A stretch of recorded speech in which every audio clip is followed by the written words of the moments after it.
We're competing against other needs, and we're not always certain that we are going to be able to leverage those dollars.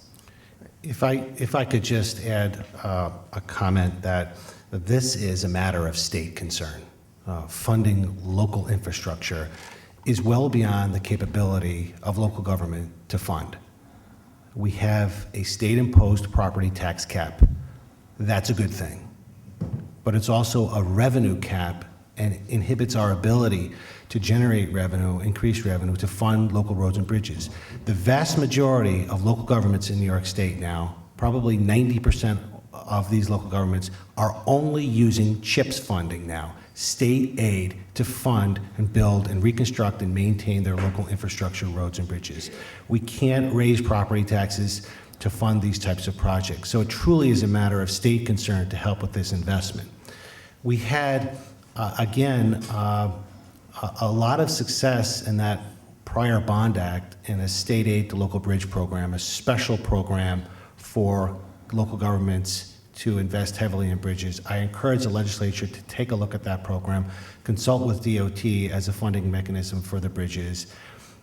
The CHIPS program is a very successful and equitable program amongst all the local governments, the cities, towns, villages, and counties. So increasing investment in that program is an administratively easy way to move the funds quickly and get it out for people to go work, get to work, and local governments to receive those funds. So I would encourage that. The last thing I would encourage the legislature, this committee, the jurisdiction that you have, is perhaps there are new ways of leveraging the federal funds that will come to the state to accelerate the investment of these federal funds by leveraging, accelerating their pledge of funding over the period of time that they have pledged for New York State, that there's a way that we can accelerate, kickstart that investment through local infrastructure with that pledge of a guarantee from the federal government.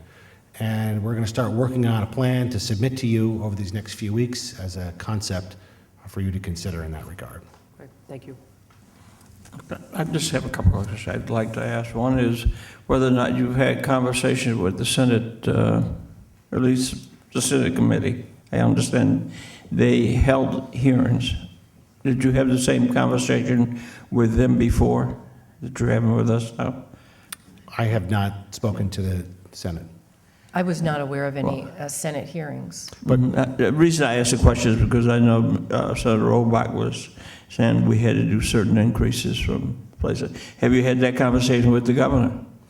We have not had the conversation. We are beginning the conversations with them to include some of these investments and leverage of the federal funds, which just happened.